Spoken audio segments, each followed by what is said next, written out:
नारायणं नमस्कृत्य नरं चैव नरोत्तमं देवीं सरस्वतीं व्यासं ततो जयमुदीरयेत्. Om. Dear friends, welcome to the study of the Mahabharata. We are seeing the episode of Panduraja. We saw how Panduraja became the king. He went on a conquest and then he conquered so many kings, and then brought a lot of wealth, money, gifts and whatnot, and gave to all the people, including the Dhritarashtra, Bhishma, all the elders, and also gave a lot of money to people. And that is what we saw. And thereafter, because when the king is idle, when there is no rival, so the king becomes idle. So he spent his time in hunting. So he went for hunting. And he used to hunt, always he used to hunt, and then he used to take his two wives also. We know that he has got two wives, that is Kunti and Madri. He took his wives also, and then a lot of retinue, and then he used to stay in the forest, hunting and all that, enjoying. So when he was doing like that, he happened to kill a pair of deer, and unfortunately that pair of deer happened to be a Muni and his Muni's wife, that is a sage and his wife, who had no privacy in their ashram, and then who turned themselves into the deer.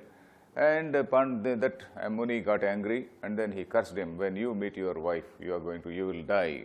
Of course, that Muni and also his wife, they both died because of the arrows shot by Panduraja.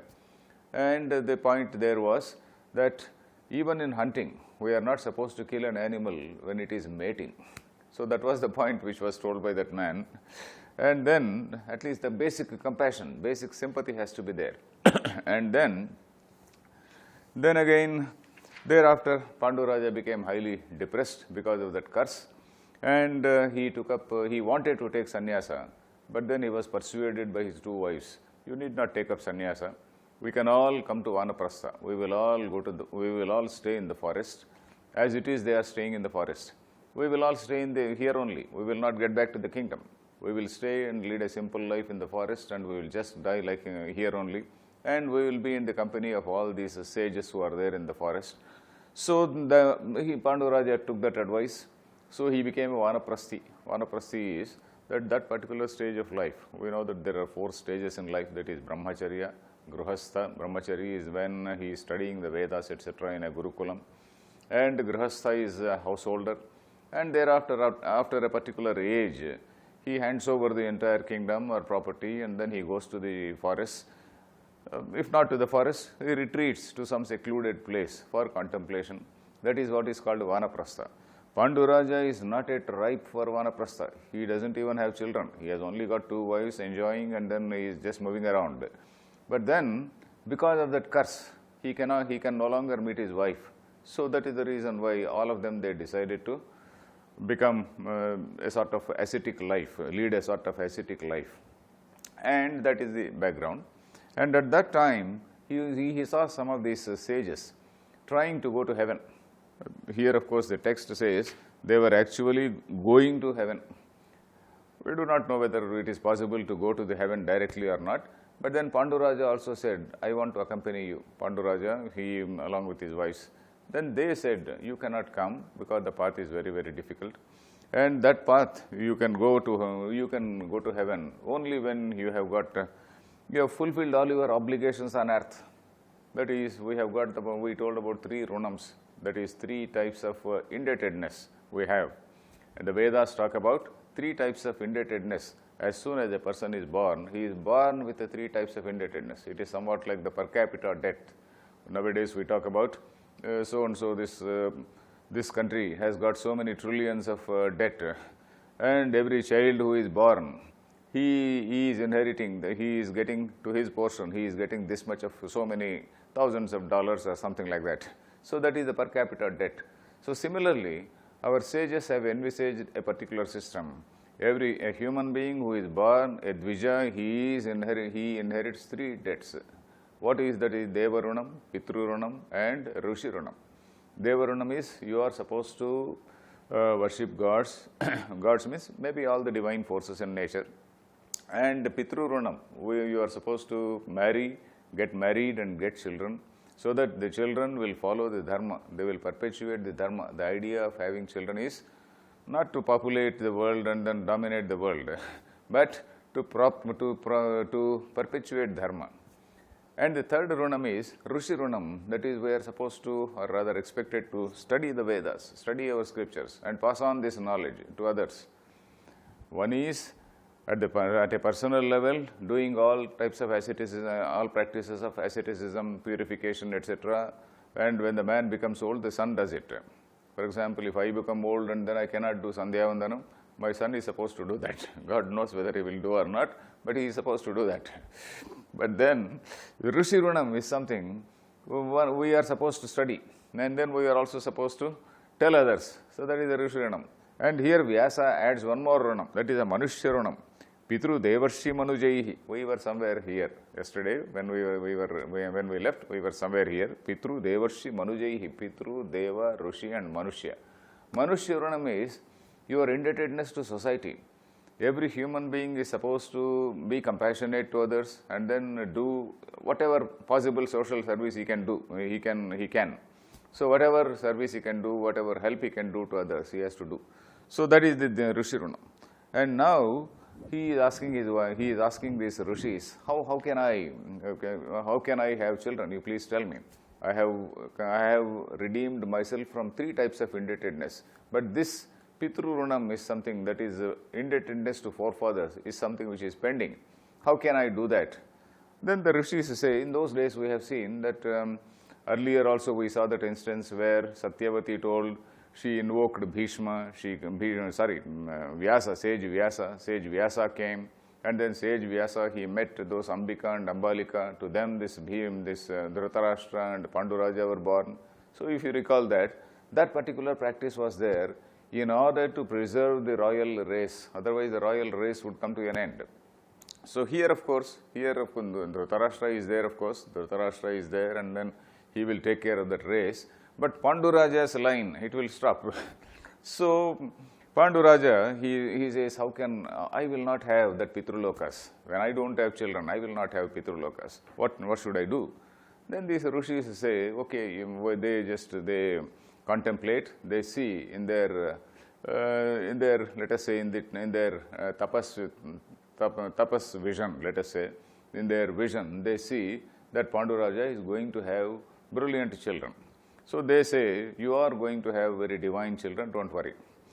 And now, of course, then Panduraja then goes back to his Panduraja, he tells his wives, he tells about, of course, there is a small passage where various types of sons are described, because in those days we have to note that the society was still evolving. We have to see that the Vedas, of course, they are an inquiry into the nature of truth. But then Dharma Shastra is something different. Dharma Shastra is trying to take certain value system from the Vedas and then try to evolve certain code of conduct for the society. So these Dharma Shastras were still evolving. So Panduraja is describing different types in which one can have a son. That is, one directly having a son through his wife. And if one is not able to do that, then he has to invite some holy man, and that holy man has to meet the wife, and then like sage Vyasa did. Or there are some other methods, or he has to adopt somebody, or he should go for adopting the daughter's son. So various things are there. We can leave that. So now Panduraja is requesting his wives. Panduraja is all we saw was that is in an emergency situation. Sanskrit word was apad dharma. Apad dharma is normal dharma, normal rules of practice are different, and emergency rules of practice are different. So this is an emergency situation where some emergency rules of practice have to be adopted. So now Panduraja is saying, Uttamad avarah pumsaha kankshante putramapadi. Uttamad avarah pumsaha. So you can have, he is suggesting his wives, you agree to get a son from someone who is equal to me or superior to me. Uttamad avarah pumsa. Uttamad, that is from better than somebody who is better than me. Sadrushat shreyasova. Sadrusha means equal. Shreyasa means somebody who is superior to me. So he is saying that The wives, of course, he also tells, he narrates a small episode about how the system evolved and all that. I am skipping that, that is 120. And again, in next again 121, there is again a small episode where we also see, we come across a particular system where a man and wife, it seems prior to this, you see, we are now talking about Mahabharata story, which is about 5,000 years old. So here, this Pandu Raja is telling about a much more ancient story, where there was a particular Rishi named Uddalaka, and he had a son called Shvetaketu. And that Shvetaketu, he saw that at that time, maybe many thousands of years ago, that is prior to Mahabharata also. So at that time, the system was, any man can go with any woman. That is, we are just seeing the evolution of society. So we should not think that all this is something which is all adultery, and we should not jump to the conclusion that, oh, Mahabharata is something talking about adultery, etc. We are talking about a very ancient society which was evolving at that particular time. So all the social norms, the social norms and the rules were being evolved. And at that time, women, and much prior to that, naturally you may visualize the world, and you see the honesty of the writer who has noted all these things. So men and women freely moved. So this Shvetaketu, the son, one day, this Shvetaketu also is a monk. His father also is a monk. And monk means not our Buddhist monk. Buddha was never there at that time. Let us say he was a sannyasi, or a tapasvi, or an ascetic. Let us say ascetic is a better word. So one neighborly ascetic comes, and then he calls the wife of that Uddalaka, that is the mother of this Shvetaketu. Come, let's go. And then takes her away. And then this boy gets hurt. This boy, young man, he gets hurt. Why this? What is all this thing? So he asks, and his father tells, no, don't get angry, because that is the system. That is an age-old system.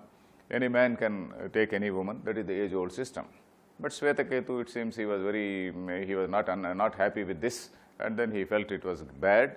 And then from that time onwards, he laid down a rule. He laid down a system that one man should have only one, no, not one man, a wife should have only one husband. Of course, it was not confined to men, not applicable to men. Men could have two wives, but then a wife should have only one husband. So that sort of rule Shvetaketu had made.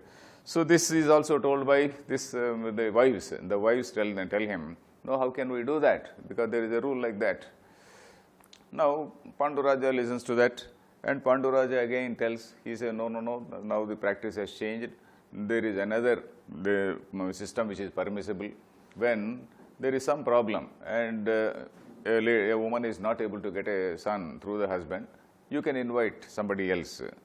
So then he really folds his hand, and and then says, Dharmamevam janahaya, where is it? I pray with folded hands, putrans gunasamayuktan utpadayitum arhasi, man niyogat sukeshante dvijaste tapasadhikat.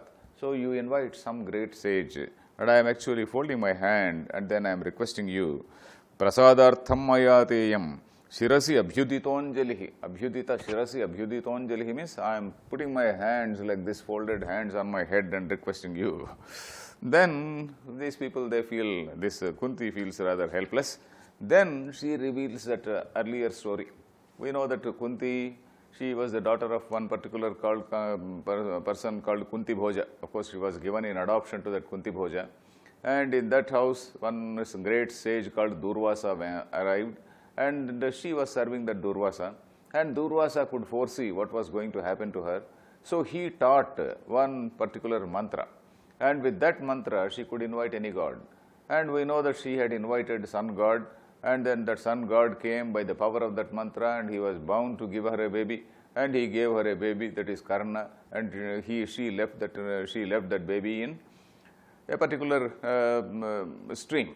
So we know that.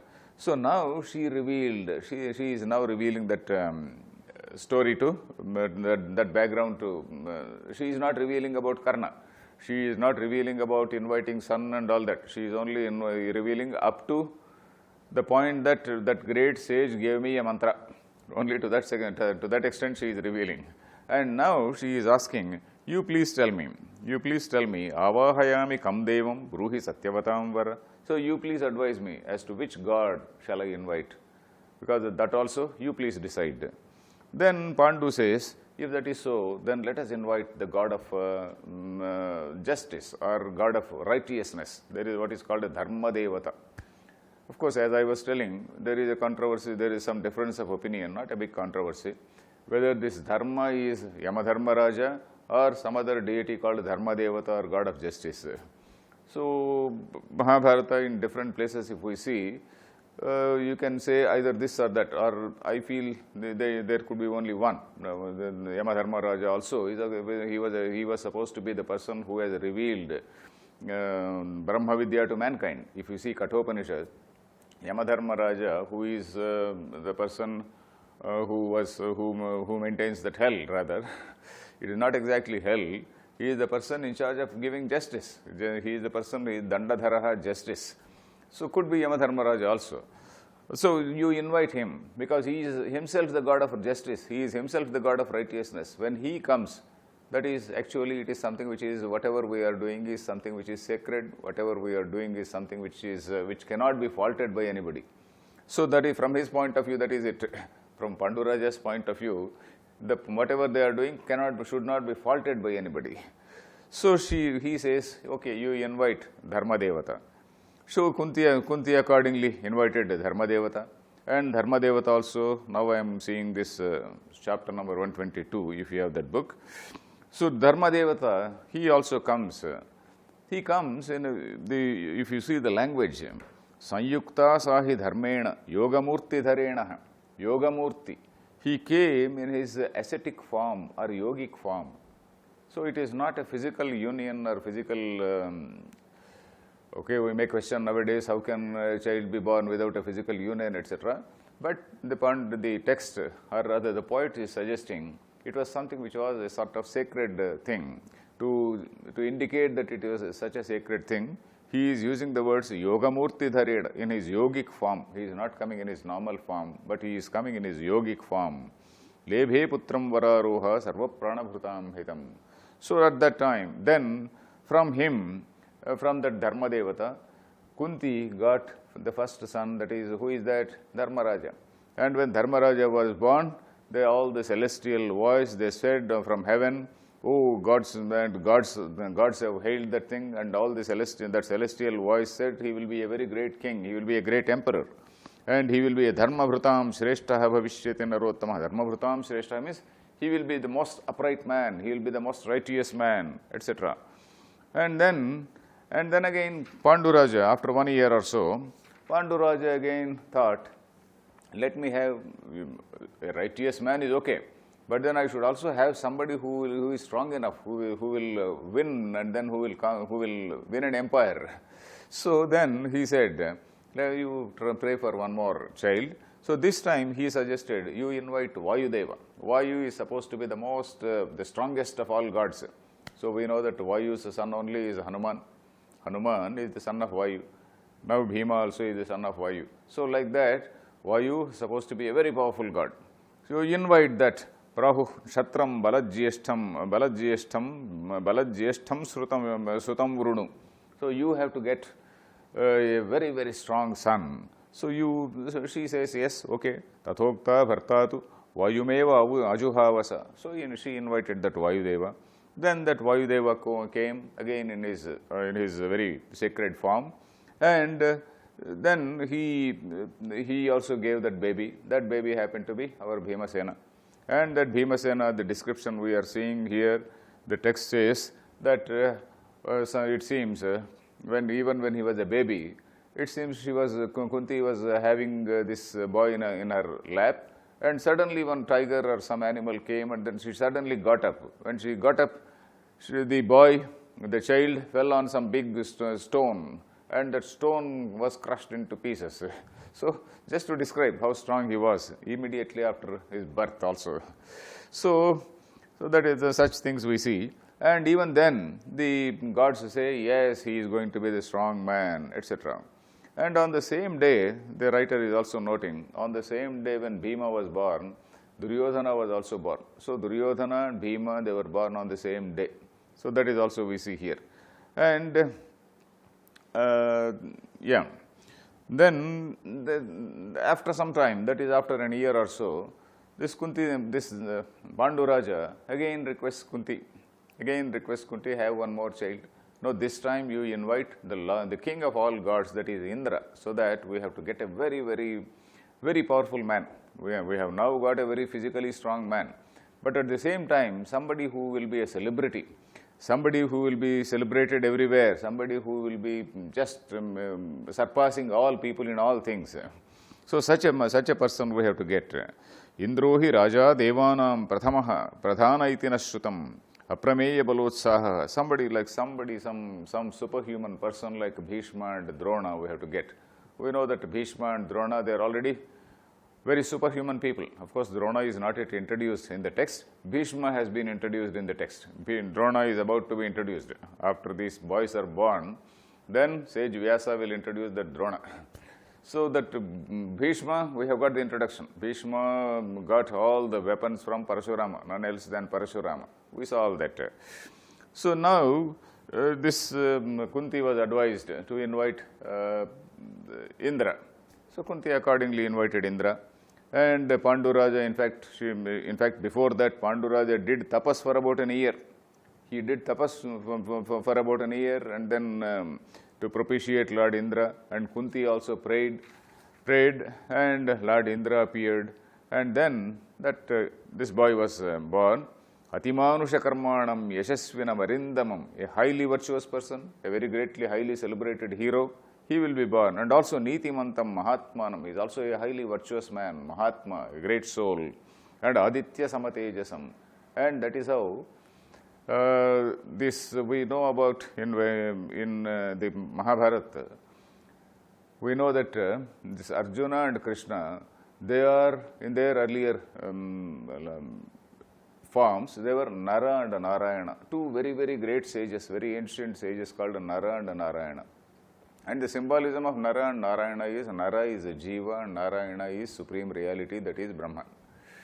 Of course, Narayana, we also say Lord Vishnu, etc. But Nara and Narayana, if we see, the Jiva and Brahma. Jiva and Brahma are one and the same. So, the only one entity which is appearing as two things. So, Naranarayana, it is actually a giant avataram. Some people say that this Krishna and Arjuna, it is actually a giant avatar. Both Nara and Narayana, they were the great rishis. There is a giant avatar called Krishna and Arjuna. So that is how this person, he is going to become such a great man. And at that time, all the celestial voice, he will be the greatest warrior and all that. And we see one whole about 20 verses Vyasa is devoting to describe the greatness of that Arjuna. It seems all the many gods, many celestials, they came, and then they celebrated the birth of Arjuna. And the sages also came, many sages they came, and then they predicted. They also predicted that he is going to please even Lord Shiva. And then he is going to please Lord Shiva in a duel, one-to-one fight. And then he is going to get Pashupata from him. And then when this boy was born, all the gods, they showered flowers and whatnot. So if you see all this passage, and also he is also describing that several sages and apsaras. Apsaras means all those celestial dancers. So whenever something great happens, all those dancers, they also come and dance. So those people, they came, and Kunti was extremely happy.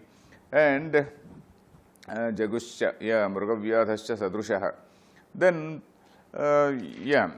so there is a question as to who is the hero in Mahabharata. So there is a difference of opinion. Some people say Lord Krishna is the hero. Some people say Dharmaraja is the hero. Some people say, like Madhvacharya, he said Bhima is the hero, because Madhvacharya is also considered to be the avatar of avatar of Vayudeva. Vayudeva, like he got sons like Lord Hanuman and Bhima. Madhvacharya was also said to be with that Vayudeva Samsha. a very strong man. Madhvacharya himself was a wrestler, it seems. So Madhvacharya considers Mahabharata Tatparya Nirnayam. There is a text called Mahabharata Tatparya Nirnaya in Sanskrit, a small text anyway. So that text says Bhima is the hero, and some others say Arjuna is the hero. So if you see the way this Vyasa is describing Arjuna in more than 20 verses, and all the celestials and all the rishis, the sages and all the apsaras coming and celebrating that.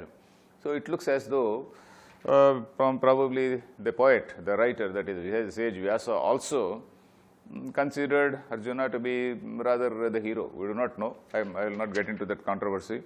Arjuna's birth is so celebrated here. Then, after some time, Pandu Raja wanted to have one more son. So he said, okay, again, Pandustu Punarevainam Putralobhan Mahayasha. Putralobha means greedy for children. So, but this lady said, but this Kunti, you see the greatness of Kunti. Kunti says, okay, I have obliged once, I have obliged twice, I have obliged thrice. But what is supposed to be the so-called, this apad dharma? We are now seeing whatever these people have practiced is apad dharma. That is a sort of emergency rule, emergency exception, let us say. That emergency exception cannot be a norm. You say, okay, suppose somebody says, okay, take some drink if you want to kill this coronavirus. So nowadays that advice is also coming.